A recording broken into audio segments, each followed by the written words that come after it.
2025년 12월 4일 목요일 매일 성경 읽기 쉬운 성경 338일차 갈라디아서 1장. 인사. 사람들이 뽑은 것도 아니요 사람들이 보낸 것도 아니요 예수 그리스도와 그분을 죽은 사람 가운데서 살리신 하나님 아버지께서 사도로 삼으셔서 사도가 된 나 바울이 나와 함께 있는 모든 형제들과 함께 갈라디아에 있는 여러 교회에 이 편지를 씁니다. 하나님 우리 아버지와 주 예수 그리스도께서 여러분에게 은혜와 평안을 주시기를 바랍니다. 예수님께서는 하나님 우리 아버지의 뜻을 따라 이 악한 세상에서 우리를 건지시고 우리 죄를 씻기 위해 자기 몸을 바치셨습니다. 하나님께 영원토록 영광이 있기를 빕니다. 아멘. 하나뿐인 복음. 하나님께서 그리스도를 통하여 영원한 생명을 주시려고 여러분을 부르셨는데 여러분이 다른 복음을 믿는다고 하니 놀라지 않을 수 없습니다. 실제로 다른 복음은 없습니다. 그러나 어떤 사람들이 여러분을 혼란스럽게 하여 그리스도의 복음을 바꾸려 하고 있습니다. 우리는 여러분에게 복음을 전했습니다. 그러므로 우리든지 하늘에서 온 천사든지 우리가 전한 복음이 아닌 다른 것을 전한다면 그는 저주를 받아 마땅합니다. 내가 전에 또 말했지만 이제 다시 말합니다.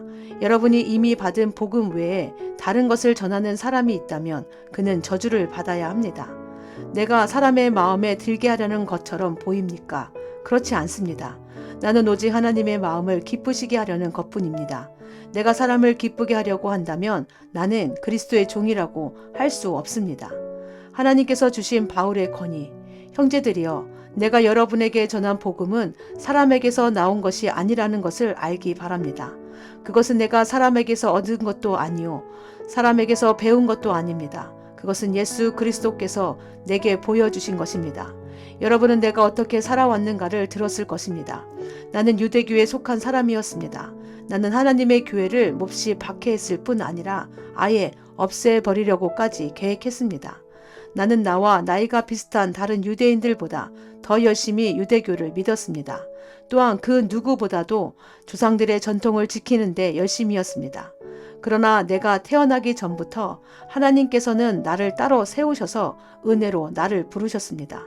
그래서 나에게 하나님의 아들에 관한 복음을 이방인에게 전하게 하시고 하나님께서 그 아들을 내게 보이셨습니다. 하나님께서 나를 부르셨을 때에 나는 어떤 혈육을 통해서도 가르침이나 도움을 받지 않았습니다. 나보다 먼저 사도가 된 사람들을 만나기 위해 예루살렘으로 올라가지도 않았습니다. 오히려 나는 곧바로 아라비아로 갔다가 다마스커스로 되돌아갔습니다. 3년 뒤에 나는 베드로를 만나려고 예루살렘으로 가서 그와 보름 동안을 함께 지냈습니다. 그리고 주님의 동생 야고보 외에는 그 어떤 다른 사도도 만나지 않았습니다. 내 말이 거짓이 아니라는 것은 하나님께서 아십니다. 그 후에 나는 시리아와 길리기아 지방으로 갔습니다. 유대에 있는 그리스도의 교회들은 나를 한 번도 만나지 못했습니다. 다만 나에 대해서 한때 우리를 박해했던 이 사람이 지금은 박해하던 그 믿음을 전하고 있다는 말만 들었을 뿐입니다. 그래서 이 성도들은 나로 인해서 하나님께 찬양했습니다. 갈라디아서 2장. 다른 사도들을 만나다. 14년이 지나서 나는 다시 예루살렘으로 갔습니다. 이번에는 바나바와 디도를 데리고 갔습니다. 예루살렘으로 간 것은 하나님께서 그렇게 하라고 계시하셨기 때문입니다. 나는 거기에서 교회의 지도자들을 만났습니다. 사람들과 따로 만나서 내가 이방인들에게 전하는 복음을 설명해 주었습니다. 그것은 내가 전에 한 일이나 지금 하고 있는 일이 헛되지 않기를 바랐기 때문입니다. 나와 함께 있던 디도는 비록 그리스 사람이지만 나는 그에게 억지로 할례를 베풀지는 않았습니다. 우리 가운데 거짓 형제들이 몰래 들어왔기 때문에 우리는 이 문제에 대해서 이야기를 했습니다. 그들은 우리를 다시 율법의 종으로 만들고 그리스도 예수 안에서 우리가 누리는 자유를 엿보려고 정탐꾼처럼 끼어들었습니다. 그러나 우리는 그 거짓 형제들의 뜻을 조금도 따르지 않았습니다. 우리는 복음의 진리가 늘 여러분과 함께 있기를 바랐습니다. 저 귀하다고 하는 사람들은 내가 전하는 복음을 바꾸지 못했습니다. 그들이 귀한 사람이든 아니든 그것은 중요하지 않습니다. 하나님께는 모든 사람이 똑같습니다. 오히려 그 지도자들은 하나님께서 베드로를 통해 할례를 받은 유대인들에게 복음을 전하도록 하신 것처럼 내게도 할례를 받지 않은 이방인들에게 복음을 전하는 일을 맡기셨다는 것을 알게 되었습니다. 하나님께서는 베드로에게 유대인을 위해 사도로 일할 권리를 주셨고 내게는 이방인을 위해 사도로 일할 권리를 주셨습니다. 지도자로 인정받던 야고보와 베드로와 요한은 하나님께서 내게 주신 특별한 은혜를 깨닫고 바나바와 나를 인정했습니다. 그리고 그들은 바울과 바나바여 그대들은 이방인에게 가십시오. 우리는 유대인에게 가겠습니다. 라고 말했습니다.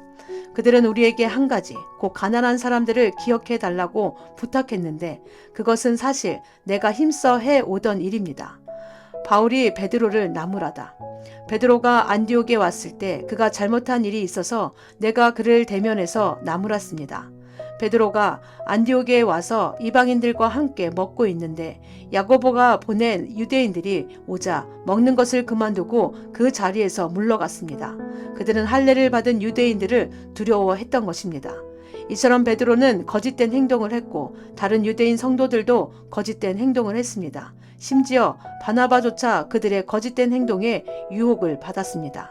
나는 그들이 복음의 진리를 따르지 않는 것을 보고 모든 사람 앞에서 베드로를 향해 베드로여, 당신은 유대인이면서도 유대인처럼 살지 않고 이방인처럼 살면서 어찌하여 이방인들에게 유대인처럼 살라고 합니까? 하고 말했습니다.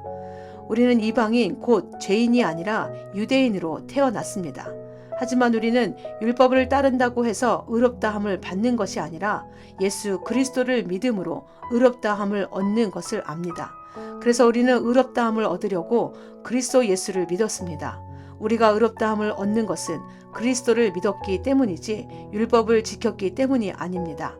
율법으로는 어느 누구도 의롭다함을 얻을 수 없습니다. 우리 유대인은 의롭다함을 얻으려고 그리스도께 나아왔습니다. 그리하여 우리가 죄인이라는 것이 밝히 드러났습니다. 그렇다고 해서 하나님께서 우리를 죄인으로 만드시는 것입니까? 그럴 수 없습니다.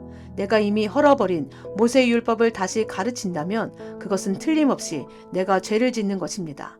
나는 율법을 위해 사는 것을 그만두었습니다. 나는 율법에 의해 죽었습니다. 내가 율법을 향해 죽은 것은 하나님을 향해 살기 위한 것입니다. 나는 그리스도와 함께 십자가에서 죽었습니다. 이제는 내가 사는 것이 아니라 내 안에 계신 그리스도께서 사시는 것입니다. 내가 지금 내 몸 안에 사는 것은 나를 사랑하셔서 나를 구하시려고 자기 몸을 바치신 하나님의 아들을 믿는 믿음으로 사는 것입니다. 나는 하나님의 은혜를 헛되게 하지 않습니다. 율법으로 의롭다함을 얻을 수 있다면 그리스도께서도 죽지 않으셨을 것입니다. 갈라디아서 3장 믿음으로 오는 복. 갈라디아 여러분들은 예수 그리스도께서 십자가에서 죽으셨다는 사실을 나에게 분명히 듣고서도 남에게 속았으니 어리석기 이를 데 없습니다. 이 한 가지만 대답해 보십시오. 여러분은 어떻게 성령을 받았습니까?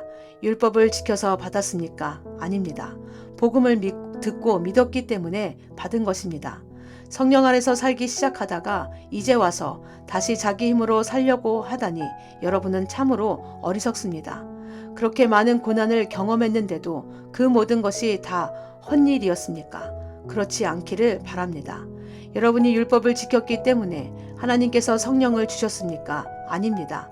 여러분이 율법을 지켰기 때문에 하나님께서 여러분 가운데서 기적을 일으키셨습니까? 아닙니다. 하나님께서 성령을 주시고 기적을 일으키신 것은 여러분이 복음을 듣고 믿었기 때문입니다. 성경에도 아브라함에 대해서 같은 말씀이 있습니다.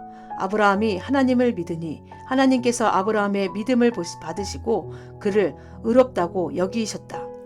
그러므로 여러분은 믿음으로 사는 사람이 참 아브라함의 자녀라는 것을 알아야 합니다. 또 성경은 장차 일어날 일, 곧 하나님께서 이방인을 믿음으로 의롭게 하여 줄 것을 미리 일러 주었습니다.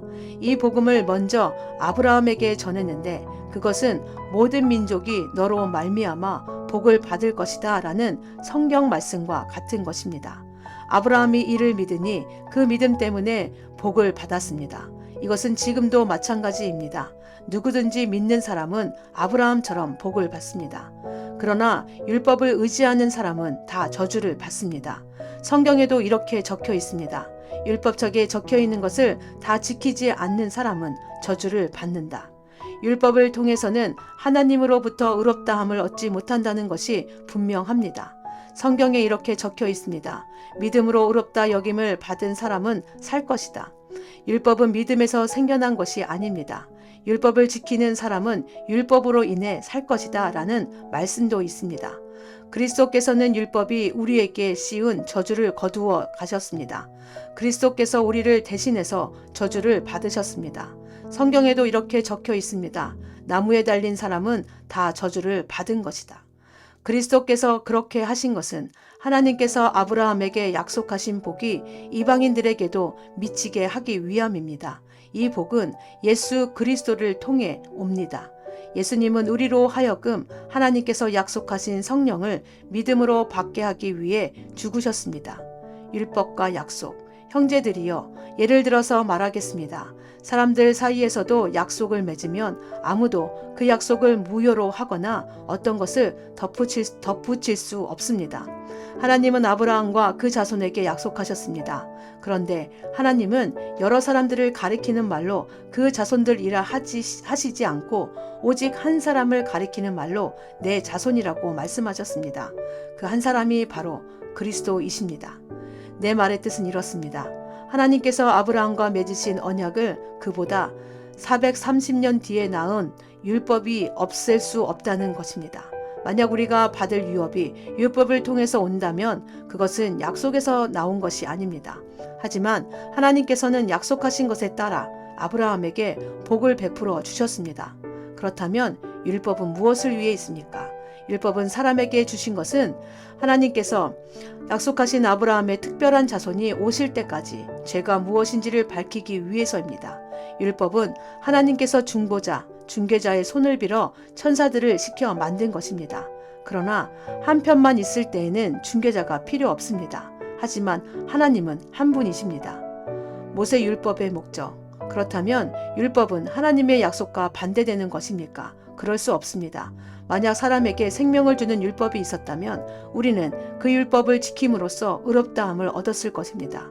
성경은 온 세상이 죄에 갇혀 있다는 것을 보여주었습니다. 이는 믿음을 통한 약속을 주시기 위한 것으로 오직 예수 그리스도를 믿는 사람들만 받을 수 있습니다. 이 믿음이 오기 전에는 우리가 율법에 갇혀 있었습니다. 하나님께서 장차 올 믿음의 길을 보여주실 때까지 우리에게는 자유가 없었습니다.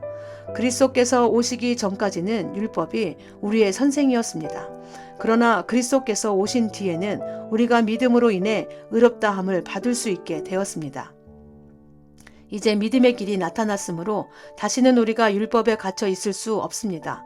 여러분은 그리스도 예수를 믿는 믿음을 통해 하나님의 자녀가 되었습니다. 여러분은 모두 세례를 받아 그리스도와 연합하였으며 그리스도로 옷을 삼아 입었습니다. 그리스도 안에서는 유대인이나 그리스인이나 종이나 자유인이나 남자나 여자나 차별이 없습니다. 여러분은 그리스도 예수 안에서 모두 하나입니다. 여러분은 그리스도에게 속한 사람입니다. 그러므로 여러분은 아브라함의 자손입니다. 하나님께서 아브라함에게 주신 약속대로 여러분은 하나님께서 주시는 모든 복을 받습니다. 아멘.